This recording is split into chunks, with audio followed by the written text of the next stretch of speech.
ఆంధ్రప్రదేశ్లో ఓటర్లు పోటెత్తారు. గత రికార్డులను తిరగరాసి మరీ పోలింగ్ బూతులకు క్యూ కట్టి మరీ జనం ఓటేశారు. మరి పోటెత్తిన ఓటు ఎవరికి పడింది?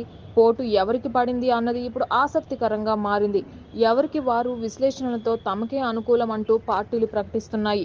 అటు కాయరాజా కాయలకు కూడా అంతు చిక్కని ఏపీ నాడి ఎవరికి పట్టం కట్టబోతోంది అని వేచి చూడాల్సిందే. 2019 ఎన్నికల్లో నమోదైన పోలింగ్ 79.74% కాగా, కానీ ఈ రికార్డును కూడా తిరగరాసి 80%కి పైగా ఓట్లు పడ్డాయి. ఓటర్లలో చైతన్యం పెరిగింది. తమ హక్కును గుర్తించారు. ఫలితంగానే పోస్టల్ బ్యాలెట్ల నుంచి బూతుల వరకు పోటెత్తారు. పెరిగిన ఓటింగ్ ప్రభుత్వానికి అనుకూలంగా పడిందా, లేక వ్యతిరేకంగా పడిందా అన్నది ఇప్పుడు సర్వత్రా చర్చ జరుగుతోంది. దీనిపై పార్టీలు ఎవరికి వారు తమ వద్ద ఉన్న లెక్కలతో అంచనాలపై కుస్తీ పడుతున్నాయి కూడా.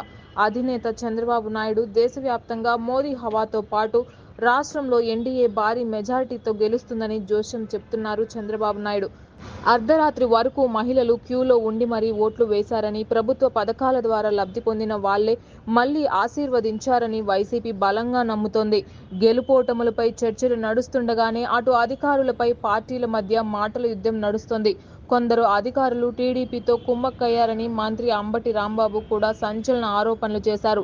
అయితే ఇప్పటికీ కొందరు అధికారులు అధికార పార్టీకి అనుకూలంగా వ్యవహరిస్తున్నారని, పద్ధతి మార్చుకొని బ్యాలెట్ బాక్సులను కాపాడాలన్నారు మాజీ మంత్రి బుచ్చయ్య చౌదరి. మొత్తానికి ఏపీలో అసెంబ్లీ అలాగే లోక్సభ ఎన్నికలు ముగియడంతో అభ్యర్థులంతా ఎవరి ధీమాలో వారు ఉన్నారు. పార్టీలు కూడా అధికార పీఠం మాదేనంటూ ప్రచారం చేస్తున్నాయి. మరి ఎవరికి జనం పట్టం కట్టారు, మరెవరికి పాఠం నేర్పారన్నది వేచి చూడాల్సిందే.